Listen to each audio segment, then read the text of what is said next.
Hey guys, it's Ted Bogert with the Ted Show. We are back. I'm with Scott Kyle, who is, wow, you got to look up his resume to know all of the things he's done, where he's been, what TV, what productions. You're an award-winning actor and artistic director, and I am just excited to listen to you speak with that accent for 30 minutes. So welcome to the show, Scott.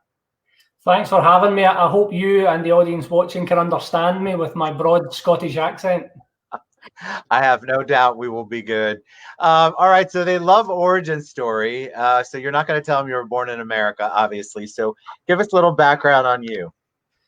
Well, I'm born and bred in Glasgow, so that's a city in Scotland. I'm a very proud Glaswegian, as we're known as, and I've been born and bred in a town called Rutherglen, and that's where I still live today with my wife. So With your wife? Yes. So she's in the back garden just now, and she's got specific instructions not to come through those doors. That's all right. She can come through those doors. All right. So tell us a little bit about your career. You are, and well, I'll let you tell. You tell better than me. I can give you all the fan base stuff, but I'd rather hear it from you. Well, my first disclaimer is I normally say to folk, people say, "Oh, so you're an actor?" And I say, "Sometimes yes, mostly not." Right? And the reason we say that is, job in acting, it's a very funny. A friend of mine said it's not a career; it's a succession of jobs. You do one project and you move on and you move on. People watching just now, the biggest TV show or project that I've worked on is Outlander, which I'm sure a lot of your viewers would have heard of and know about. And I played Ross the Smith in it in season 2. And the thing when I've done lots of different projects, I've made movies, I've worked in television in the UK, and I've worked in theatre. And when people ask me what's my favourite project is, it's difficult to say because everyone means so much to you. But what I would say with Outlander is it's shone a light on my whole career. So in 2015, I made a war movie with the producers of The King's Speech. So I was very fortunate to be on set with the Academy Award winners. And we filmed a British war movie. It was a true story, and we filmed it in Jordan. So we filmed in Jordan for 6 weeks, and they brought the Oscar on set. So the standards were set. And the great thing with Outlander is that people now know about that movie in the States. It's called Kilo 2 Bravo in the States. In the UK, it's called Kijaki, and that's the name of the area where the true story took place. And it was the story of British paratroopers who were trapped in a minefield. And they were rescued by American soldiers, came and rescued them. It's an incredible true story if anyone wants to Google it, the Kijaki story or Kilo 2 Bravo. It's on Netflix if anybody wants to watch it. I saw it tagged on one of your pages. Trish Margaret says, "Hey Scott, sorry about the Kingston fling, but we will see you soon. You're so busy with interviews. Your charity work is amazing." Oh, that's very nice of them. That's folk that have been supporting me for a long time. So one of the amazing things with a project like Outlander is I always say to folk, as a theatre actor, a performer, you can go to the Edinburgh Festival, the biggest arts festival in the world, and you can perform to very small crowds, and there'll be amazing actors that will go to that festival and never be recognised. And the nice thing with Outlander is it's catapulted myself and the rest of the cast into this global audience of amazing people throughout the world. And for me, theatre and storytelling and working in the industry is a very spiritual process of sharing stories. You know, you share stories. So I love meeting up with the people that have watched you on screen and sharing stories and hearing a bit about them and yeah, opening up and getting into their world and letting them into my world when we're off screen. You know, because without those people watching and supporting the projects, we wouldn't have an entertainment industry without an audience. Absolutely. Mary Lynn says, "Loved you in Outlander." All right, so I have to ask about your charity work, though. You're doing a lot of, you obviously are an award-winning artistic director, and I want to get back to that in a minute. But I want to find out, what are you doing during COVID to keep up your acting? Because it hasn't opened up yet, although I hear people are starting to come back together for productions. What have you done to stay creative? Well, it's very interesting. Before the lockdown, I had a new movie that I was going to be filming in March. I was going to, when I finished the movie, I was going on to do a theatre show that was rehearsing in April and touring in May. And I had my flings, which you've heard some of the folk mention about. We were doing flings all around the world, doing workshops. I was working with 2 different theatre schools, teaching in Edinburgh at the Edinburgh Theatre School and the Edinburgh Acting School as well. So all of that has disappeared overnight with COVID, and it's left me with. I'm working with a local charity at the moment, and it's supporting folk that maybe can't get out of their own house or can't look after themselves. So going for shopping and doing stuff like that. I'm doing that a few days a week, and I'm really enjoying that. But one of the big things is I've purposely not did a lot of interviews. I've not done a lot of live streaming of workshops or performances or anything. And the reason with that was my wife and I have been so busy since Outlander, essentially. For the past 4 years, we've been all over the world. We say yes to a lot of things that probably more sensible people would say no to. We tend to have a very crammed diary because if someone's kind enough to invite us, we like to go and support it. So during the lockdown, I've tried to leave the phone off and actually focus on spending time with Karen, my wife, my long-suffering wife. So we've done a lot of gardening. I'm learning a lot of new skills. I'm learning gardening skills, which I normally palm off to someone else. I'm learning how to cook as well. We're making meals, nice fresh meals. We've repurposed a lot of the slabs in our back garden, totally rearranged that. And Karen's been decorating the rooms in the house as well. So I've been partially picking up a paintbrush, but I've actually enjoyed the lockdown in the sense that it's a forced clearing of the diary. And right. like today, we went for a cycle. So now I'm normally too busy to have free time to go for a 2-hour cycle. So it's really, really nice that now during this, kind of this challenging period where everyone wants to stay home and only exercise when you go out, we're going, you know what, we look forward to going out on our bikes. So we're discovering local parks that we never knew existed in our local area, the sort of places we've drove past but never went in. Today we drove up to a place called Fernbray. So it's a big giant field basically. So we're going through it on our mountain bikes. So that's been fun. You've kept the reset's been good for you. Mm-hmm, yes, the reset's been good. Yeah. And obviously, I'm disappointed. Obviously, I want to be on set making a movie. I want to be on stage performing. I want to be going to the theatre schools and working with the kids. But at the same time, it's nice to refocus on my wife, giving her my attention, and also just taking a break. When the universe sends you a wee break and you've got to take some time out, I think I don't want to start filling my day with scheduled too much. That's why when you asked, obviously, when the TED show invites you on, you don't turn it down. Oh, you're very sweet. You've got people. Aaron Arnett says, see you in Florida next May. Stephanie Brown says, hi, Kyle. I'm sorry, hi, Scott. She wrote, hi, Scott, Kyle. So let me ask you about It's Not Where You Started. What is the impetus for that? How did that begin? Well, my kind of background, I think it's school and stuff. I've always, I would say I'm more as a show off at school than I was a performer or an actor of any kind. But I didn't go to college to study acting until I was 21. So although I did stuff at high school, I left high school and there was a 5-year gap before I returned to study theatre. And when I went into the college, I was I would say the worst student because I hadn't wrote an essay since at high school, 5 years before, and I didn't really know anything about the profession of acting. I knew how to stand up in a karaoke machine and sing a song at my football team's night out or my soccer team's night out. So yeah, I went in and I didn't know anything, and I worked very hard. While at college, I worked night shift. So I was working during the night filling the shelves in a local supermarket. So I would do four 10-hour shifts at night time, and in the morning I would go to college on my moped, not my motorbike, on a moped, a little moped. I was getting very, very little sleep. And in the second year of my college, I realised that the third years were all graduating and they weren't working.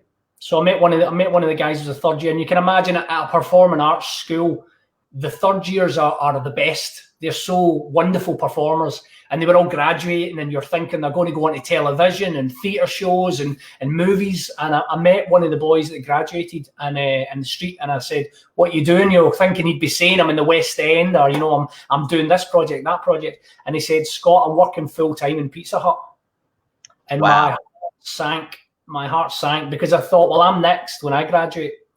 So I spoke to the college lecturers, and I said, how do we get onto the stage in Scotland? How do we get onto the big stages? Because if we're going to be students, we'll be least qualified. We're newly graduated. We're not going to be a big attraction for theatre companies to hire us. And they told me a wee bit about the process of a theatre company hiring actors. And then they told me a bit about how a theatre company gets to perform on the stages. And at that moment, I thought, I'll skip the audition process and I'll just become the theatre company. So while at college, I set up a theatre company. And we would take the productions we were doing as part of the college course, and we would take them on the road. So I was working night shift during the night. I was at college during the day, and at the weekends we were taking the shows we were making at college out to the theatres and touring the country. When I graduated, I was very blessed. I won 3 different awards at college, an entrepreneurship award, an outstanding student award for creating work for students who were already studying. I was creating jobs for them. So when I graduated, I went to my local library, and this is something out of a movie. I went to my local library and I was looking for my next show to put on. And I went to the bookshelves. I picked up a play. It was about 2 football fans, I usually call it maybe soccer, two rival football fans who had been arrested on the day of the big soccer match. So they're in a prison cell together. And I read it and I thought it was fantastic. And I went home that night. I called up some of my friends from college. I said, come down and we'll read this. And I said, I want to put this on. The short version of that is we put it on in a local pub. We put it on in my college. And 5 years later, it was playing to 3,000 people a night at the SECC in Glasgow. It was grossing £50,000 a night. It took 3 million at the box office, and it's became Scottish theatre's greatest success story of recent times. And wow. that all came about. So if you take it from it's not where you start, I was the worst student. I didn't know anything. And I built the biggest show in Scotland of recent times without any funding, without any financial support. We'd put the backpacks on, Karen, my wife and I, and my family, and we'd go leafleting, putting the leaflets through all the local doors to try and fill the theatres, and it worked. So yeah, that's the idea behind It's Not Where You Start. And then from that, I got a job on The Angel's Share, which is a Ken Loach movie. It's about a whiskey heist. So if you get any whiskey fans out there, they might know about The Angel's Share. Is the whiskey that evaporates from the cask when it's open. So they call it The Angel's Share, and there's a movie about that. And that was my first movie working with Ken Loach, who's been making movies, for 50 years. So it was a dream come true. What are your plans? Are your plans to take a deep dive when we do open, whenever that is? Are you already beginning to entertain jobs or speaking engagements or charity events that are in the fall? What's your next 6 months look like? The truth, if I'm being honest, is I don't know, and I'm okay with that. As I say, at the moment, I'm kind of trying to make the most of the situation we're in and enjoy it. I mean, I'm sure the movie will get made, so we'll be back filming. I'm confident the play that I was about young male suicide and mental health. So actually, if anything, it will be needed more after this because of the amount of people that will be challenged. Sure. So I'm keen on that. Obviously, we had our fling events, which we were going to be doing two in America, one in Canada. We've got one in Scotland in September, which I'm hopeful can go ahead if kind of things keep opening up as they seem to be. We're moving in the right direction, it seems. So we're still fingers crossed for that. But yeah, I'm enjoying where I am just now, and I'm not thinking too much about 6 months ahead. If I'm honest, I'm kind of enjoying the moment. I'm being very present, which is refreshing and so important, right? I think that's one of the gifts of the whole reset, being present more often. Mm-hmm. We have a very vibrant arts community here. I'm in Orlando. Mm-hmm. And what kind of advice would you give? I had some people ask, because they obviously looked you up. That's why we do the promos. We tag, we want people to look you up. People asked, what kind of advice would you give somebody who's up and coming? You created your own path. which I think they can read if they read your bio and they look at what you've done and what you just talked about. But what kind of advice would you give a student who's either on the cusp of graduating or trying to break into shows? Is there any acting or artistic advice that you can give them? There's a quote I like to say to everybody that asks that, and the quote is that infinite patience produces immediate results, and the quote essentially is that it's a long game, and if you trust the process, how I look at acting is the right jobs will find you. You don't need to worry, and what you don't want is chase the wrong jobs. You don't want to have a massive CV or lots of showreel material of movies you've done that you don't like. You never want to be looking and going, oh, why did I say yes to that movie? So in many ways, being patient, having that infinite patience, then when you get the results, they'll be at the right time for you. And the other thing I would say is don't be shy to create your own stuff. We live in the world now, obviously, with social media and stuff, that an audience of any size is an audience. And an audience of any size, therefore, is worthy of your time and your craft and your energy. So making your own stuff. Don't worry that if you've made a video and put it on social media that you've only got 100 likes. Don't look at the things you don't have. The same in a theatre show. I always say to young actors, if you look out into the theatre and the theatre's only half full, you look at the people that have came to see you. They deserve a fantastic show. They deserve all your energy and all your focus. Don't look at empty seats. They don't deserve your attention, the empty seats. It's the people in the seats and the people that are watching that deserve your full respect and your full attention. So that's a beautiful way to look at it. That's a beautiful way to look at it. It's an abundance mindset. You're focusing on the people who are there celebrating you and not the people who aren't there. I think a lot of times it's difficult. The arts, obviously, in the States, the arts and nonprofits and restaurants, small businesses got really hit hard with COVID. What's your thought process, since you're a theater person as well, about Broadway reopening? I think there's a huge opportunity here. You mentioned the word reset. There's a lot in the theatre and entertainment industry that doesn't work. There's a lot that doesn't serve the artists, the creative minds, the writers. There's a lot of things that they've got themselves into a kind of position where a very small percentage of the creative people are given the platform. And I think that the way forward, if we start with essentially a blank canvas, we're starting again. There's ways of opening up the theatres and having smaller spaces, doing more live streaming outside venues. Every space can be a platform for the performers, and every theatre that's got an audience can then support the performers who might be performing in the living room for the next 6 months or a year, who knows? But give those performers the platform. So one of the things I would like to see is I'd like to see the theatres open up and be broadcasting the shows live with no audience. I think things like that. I think there's certain aspects of it that we can continue with and we can keep to doing. And we're very creative. So that's it. You want the most creative minds and the can-do people to come up with a solution that suits everybody as best it can. But storytelling is part of life. It's how we learn. Just now, we're writing a new book. The coronavirus chapter in all our lives will be an incredible story to tell your next generation, whether it be your kids, your grandkids, kind of whatever generation of your family are coming along next. What a chapter you're going to have. I mean, to have lived through these challenging times, it's going to be an incredible story to be able to share. And you don't need in a theatre to do that, but it's nice if the theatres could open up the doors and let the actors and performers and singers and dancers do something from the stage. That's something I've thought about with my fling events, is that we could have a space where we still put on a show.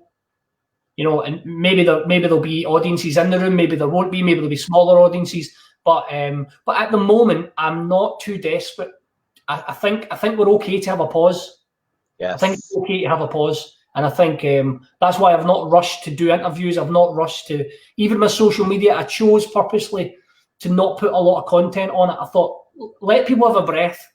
Let us have a breath. The world's been moving very quickly. It's nice to sit and look at the sky and there's no planes in it. It's nice to see the birds flying. It's nice to see the wildlife coming back to areas. It's nice for us to have this is the world just saying, just have a break just now. Just get close to your friends and family, stay home, and read, go for a cycle, do the things that you maybe have neglected. You know, we're going back to throughout history. You think cavemen and cave women would sit around a fire and share stories. We can do that. We can do that. But I love the streaming part. I think the streaming part is so critical. It's forced the kind of antiquated way of watching a show or going to an event or going to a speaker event even, where you're paying to physically be present. I think there's a lot of opportunity there for us to enjoy a theater production from the comfort of our home, or to even create cool things like VIP one-on-ones remotely with, there's ways for it to have a positive impact on your audience and actually expand the audience. And it's not just for theater. It's not just for productions like that. It's also for things where we had the large gatherings in the group. So I agree. And I'd be remiss if I didn't share what Margie Hutchison said as co-organizer of the Canadian Fling. We're so looking forward to welcoming Scott Kyle and everyone back to Kingston, Ontario in 2021. So you obviously have a lot of love out there. You do a lot of charity work. Why? People ask me, Ted. I'm a sucker. I don't like saying no. So people ask, and I say yes. So if I'm being honest, Ted, it's I've grew up in a working class home. My mum had 3 jobs. I've always worked as well as acting. I've always had another job, and it's probably that little bit in me of you. I don't like having gaps in my employment. I don't like going, whoa, I've not got a job for 3 months. So I've always had something else going on, and working with the various charities I do. I mean, we're taking 20 kids to Florida with us. You know, that it's an amazing project. They've raised £7,500 that needed to go. They're heading towards 10, but obviously with COVID, everything stopped. But we've now got another year to raise the rest of that money. We were bringing kids from France to Scotland to tour all the Scottish locations and let them see the castles. We did that last year as well. So it's. I mean, we're only here for a short time, Ted, on the planet. So if you can do a few nice things and say yes, I'm very blessed. There's Margie in Canada. Now, Margie watched a TV show one day, and her and Debbie and Elaine then said, Scott, will you come to Canada and we'll do an event? And now we go to Canada every year, and we've met friends now. And that was because at some point they sat down and watched a TV show. And this is really important, and it touches on the theatre side of it again as well. I think moving forward, the industry will change, because I think the actors are probably now realise more than they did before. I've always been a big champion of it, is that you need the audience.